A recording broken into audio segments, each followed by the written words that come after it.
जयराम जी आज media briefing कर रहे हैं। आज ही दिल्ली से लौटे हैं, क्यों गए थे दिल्ली?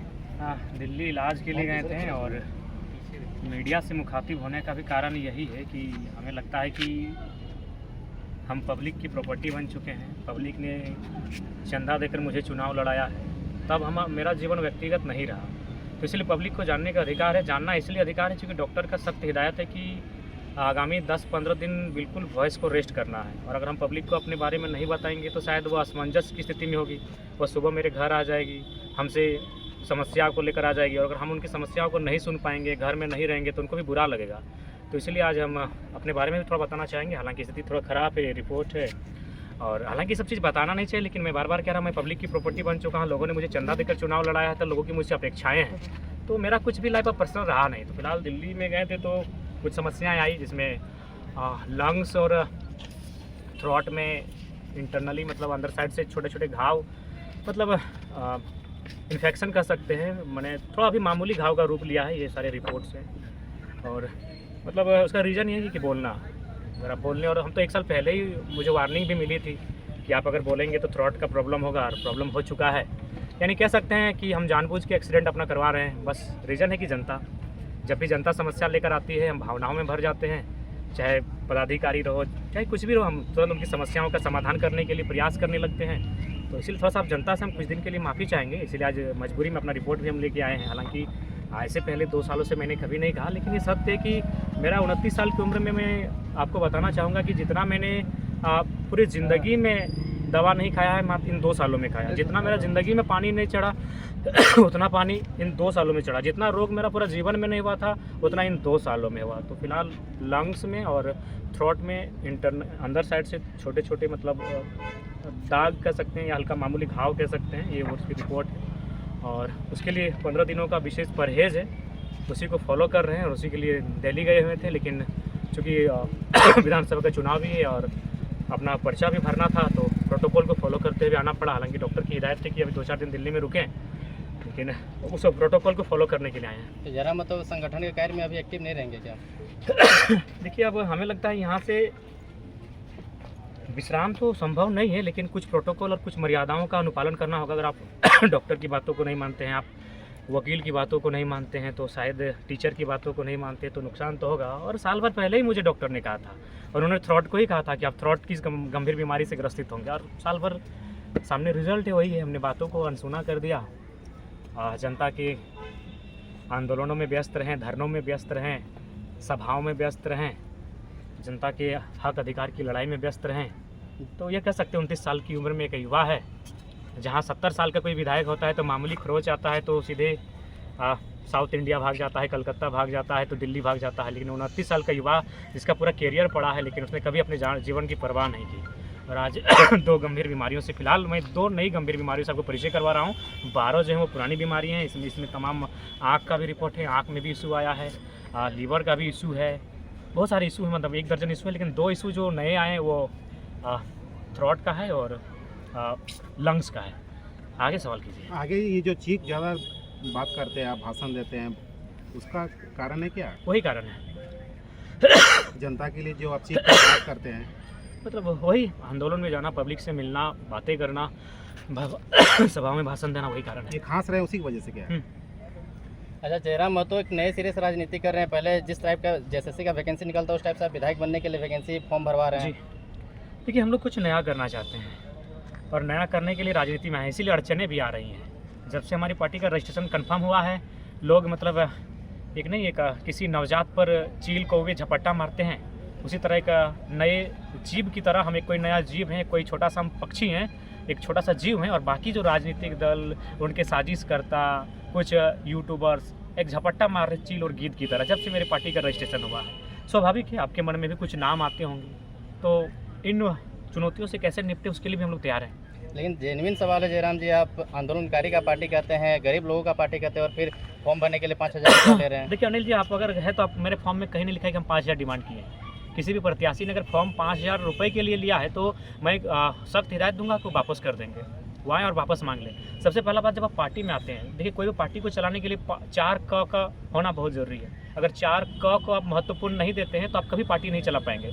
1 क से होता है कार्यालय, एक क से होता है कार्यकर्ता, एक क से होता है कार्यक्रम और एक क से होता है कोष। बिना कोष का कोई राजनीतिक पार्टी नहीं चलता है अनिल जी।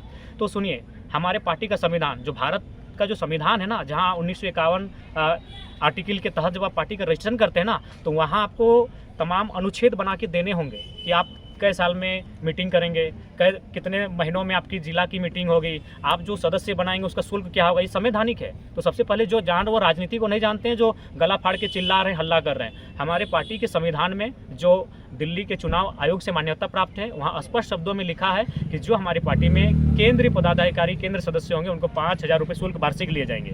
जो जिला में होंगे उनको 3,000 शुल्क लिए जाएंगे। जो प्रखंड और पंचायत में होंगे उनको 2,000 रुपये शुल्क लिए जाएंगे। उसके बाद अगर मान के चलिए कोई अगर केंद्र में भी नहीं है, कोई अगर जिला में भी नहीं है, तो कोई भी पार्टी, आपको भी मालूम है, कोई स्कूल रहे, कोई अस्पताल रहे, चाहे कोई चैरिटी रहे, कोई संस्था रहे, वो डोनेशन से चलती है। और डोनेशन कोई गलत चीज़ नहीं है। जब स्कूल डोनेशन से चलता है, जब अस्पताल डोनेशन से चलता है, कोई संस्था डोनेशन से चलती है, तो नो डाउट बाकी जो लोग हैं वो अनुदान के रूप में उनसे ले रहे हैं। पार्टी में विधायक बनने के नाम से, फॉर्म के नाम से कोई ऐसा नहीं। हाँ, इसी मौके में चूंकि हम लोग को सब काम एक साथ करना था, समय नहीं है, सदस्यता अभियान भी चलाना था, और जो लोग प्रत्याशी बन रहे वो हमारे केंद्र कमेटी के मेंबर भी हैं। वो जो नए भी फॉर्म भरेंगे उनको भी 5,000 रुपये देने होंगे, चूँकि वो हमारे पार्टी के संविधान में वर्णित है। और आप जब पार्टी चलाते हैं तो पार्टी का जो संविधान आपको जो मान्यता मिला, जिसका हम लोग रजिस्ट्रेशन नंबर मिला है, उस रजिस्ट्रेशन नंबर को जब हम लोग लिए तो उसके लिए हमें एक संविधान वहाँ देना पड़ता है। हर पार्टी का अपना एक संविधान होता है। तो हम लोग जो भी काम कर रहे हैं, अपना जो पार्टी हमारा है JLKM, उस पार्टी के संविधान के अनुरूप कर रहे हैं। आज आप भी नामांकन फॉर्म लिए हैं, कौन कौन सीट से आप लड़ने जा रहे हैं? देखिए, उसकी अभी सार्वजनिक घोषणा हम नहीं कर सकते हैं, वो गोपनीय विषय है। पार्टी की कुछ चीज़ें प्रोटोकॉल में होती हैं, और सभी प्रत्याशियों को ये मैंने अधिकार है कि वो 5 सीटों तक अपना चॉइस कर सकते हैं, 1 2 3 4 5 करके। हम भी अपनी 4-5 सीटों पर चॉइस करेंगे। केंद्रीय अध्यक्ष भी फॉर्म लिया? क्यों नहीं लेंगे? केंद्रीय अध्यक्ष पार्टी के संविधान से ऊपर नहीं है, तो हमने भी फॉर्म लेने का काम किया है। अच्छा, मैनिफेस्टो कब जारी कर रहे हैं? आपने तो फॉर्म भराना शुरू कर दिया। देखिए, मैनिफेस्टो जब भी चुनाव आता है ठीक उससे आचार संहिता के आसपास जारी होगा। हमने मैनिफेस्टो ड्राफ्टिंग कमेटी का अध्यक्ष और उनके सदस्य बनाकर टीम जारी भी कर दिया है। वे जल्द रिपोर्ट सौंपेंगे, हम लोग प्रेस कॉन्फ्रेंस करके सार्वजनिक कर देंगे।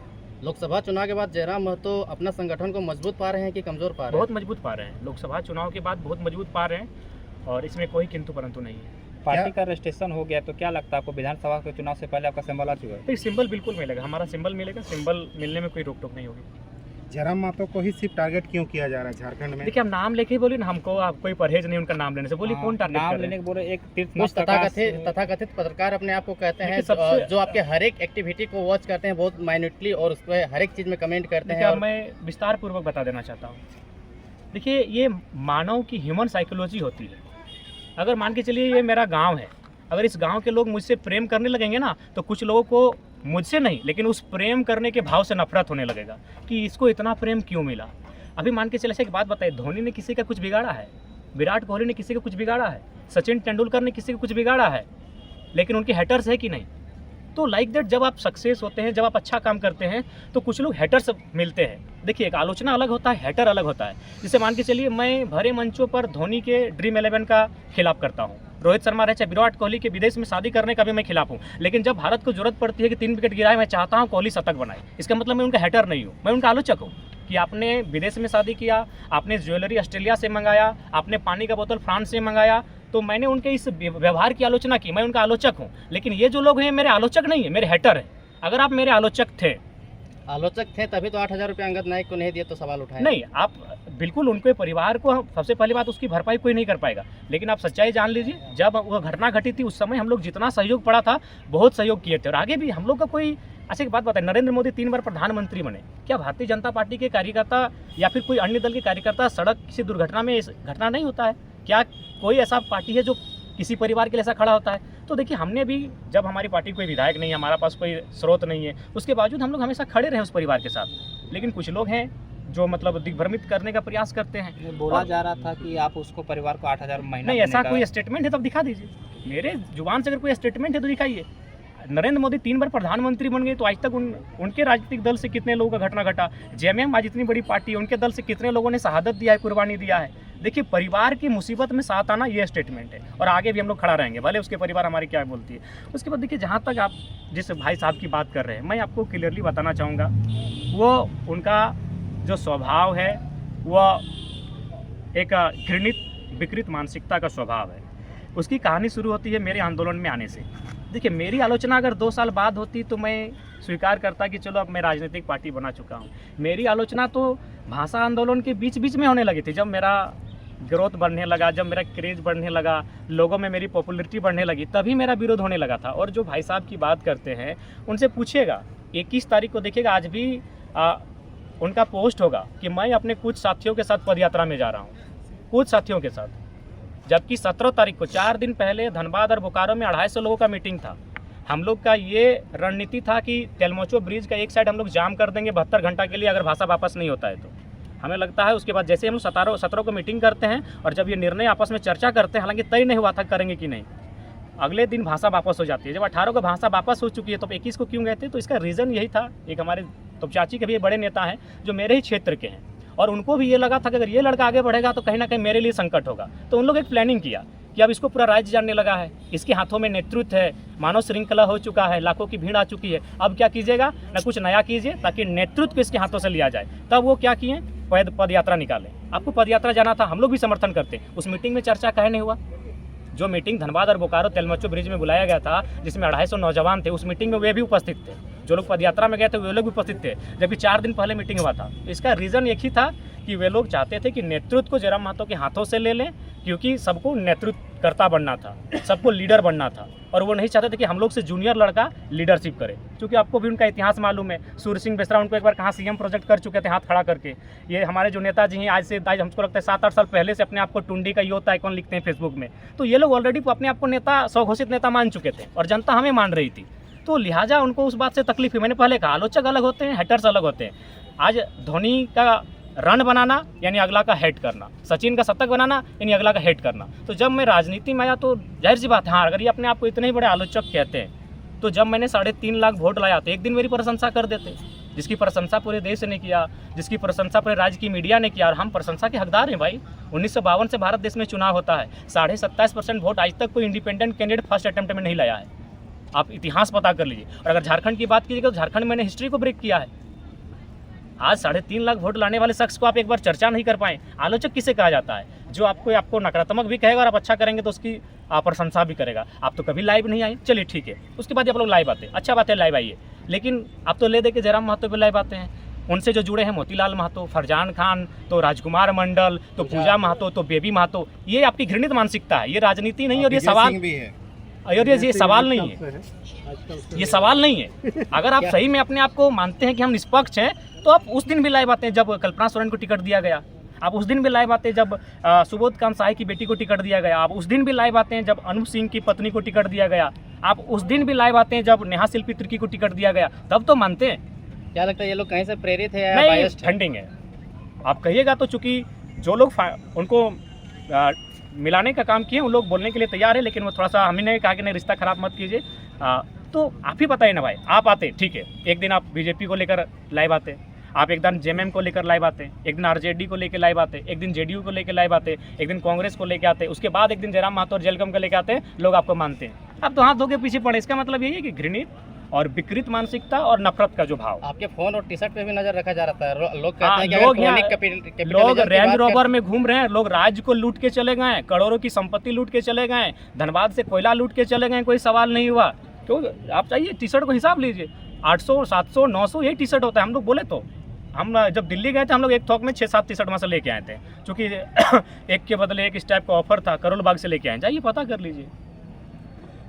तो इसे कहीं ना कहीं एक घृणित व्यवहार कहेंगे, और वही जो नेतृत्व नहीं चाहते थे कि उनसे जूनियर लड़का नेतृत्व करे। बोलिए एकदम लॉजिकली आप किसी से पूछ लीजिए, मानव श्रृंखला से लेकर अब तक आखिर वे लोग पद यात्रा में क्यों गए थे? अगर 17 तारीख को अभी पोस्ट अभी भी है कि मैं अपने कुछ साथियों के साथ पदयात्रा में जा रहा हूँ, और जाते जाते क्या हुआ, जेबीएसएस का लेटर जारी होने लगा सीएम के नाम से, तो कभी अनशन के लिए। क्या है भाई, जब आप कुछ साथियों के साथ अपना पर्सनल जा रहे हैं तो फिर जेबीएसएस बीच में क्यों आ गए? उस समय जेबीएसएस हमारा संगठन था। जयराम को इससे ज़्यादा नफरत झेलना पड़ेगा चुनाव के समय में, तैयार नहीं, हम लोग तैयार हैं, और हम अपने नफरत करने वालों से भी कहेंगे धीरज रखिए। हम सुरेश महतो के वंश में से आते हैं, सुरेश महतो की यही हत्या हुई थी, हत्या होते होते उन्होंने कहा अरे अभी जिंदा हैं, मार के तो जाओ, बच गए तो ठीक नहीं होगा। जब उनको मारा गया तो पूरा भौरा में जश्न मनाया था उनके दुश्मनों ने। तो जो लोग नफरत करते हैं धीरज रखिए, हमारी भी आयु जब निकट आएगी हम आपको भी जश्न का मौका देंगे, अभी कुछ साल जीने दीजिए। आप जो नफरत करने वाले हैं उनकी नफरत को भी स्वीकार करते हैं। अब आप बात करते हैं यूट्यूबर्स की, आए थे हमारे पास, उनका सीधा आरोप था कि ढुलू साहब 1 करोड़ लिए हैं, हमको 10 लाख चाहिए। हमने कहा भाई ये कौन थे वो मिथ्या लोग है। यूट्यूबर्स? छोड़िए, हमारे का अभिनेता का नाम है उनका भाई साहब देवानंद भाई साहब हैं, एक सिने स्टार अशोक कुमार भाई साहब, इस तरह करके कुछ नाम है उन लोग का, आए थे। और उसके बाद भी उन लोग को कौन मैनेज किया, वो लड़का तैयार है, वो लड़का कपूरिया का है, लेकिन वो है कि वह एक जेएमएम के बड़े नेता का रिलेटिव है। तो हम बोले नहीं, रिश्ता मत खराब करो मेरे कारण। वो बोलने के लिए भी तैयार है कि उनको हम कहाँ पैसा दिए हैं, कहाँ उनको वीडियो बनाने के लिए भेजे हैं, उनके साथ हम क्या क्या किए हैं। तो ये आप पैसा नहीं दिए इसलिए आप के जी, पीछे जी। पड़े हैं। मांगे तो जयराम महतो पर भी तो आरोप लगता है, तो आपके पास कुछ प्रूफ है कि ये लोग पैसा उठाया है? उसका हाँ, कोई प्रूफ, concrete proof हाँ दीजिए ना। बिल्कुल आपको प्रूफ दिला देंगे। आप बोलिएगा तभी टेलीफोनिक बात करा देंगे। लेकिन मैंने कहा छोड़िए, काहे ले दुश्मनी मोल लीजिएगा, क्योंकि जेएमएम के नेता के रिलेटिव हैं जिन्होंने उनको लाइन अप किया, और उससे भी उनसे हमारी कोई शिकायत नहीं है। हम तमाम यूट्यूबर्स को यही कहना चाहेंगे कि यदि हम मुझे एक कहावत याद आई कि हाथी जीते जी लाख का और मर जाए तो 1.25 लाख का। चलिए, हमारी बदनामी में भी उनका परिवार चल रहा है तो बेहिचक वो करें, लेकिन मैं आग्रह करना चाहूँगा कि कम से कम जैसे कि एक हमारे अशोक कुमार करके कोई भाई साहब हैं, बैचलर हैं, स्ट्रगल कर रहे हैं, तो हम चाहेंगे कम से कम वो 10 लाख रुपए ले पार्टियों से मेरे खिलाफ कहने का, और कम से कम अपने एक बढ़िया बिजनेस सेटअप करें। इस बीमारी की अवस्था में मुझे उनकी चिंता है, क्योंकि अगर हमें लगता है उन्होंने 60,000 रुपये करके दिया गया, जो न्यूज़ मेरे तक आई है, तो कोशिश कीजिए इन 60,000 रुपये में कुछ होगा नहीं, तो कम से कम 10 से 15 लाख डिमांड करें। बिल्कुल आप मेरे खिलाफ बनाइए, कम से कम इसी बहाने अगर मेरा भाई एक सेटलमेंट हो जाता है तो मुझे खुशी होगी।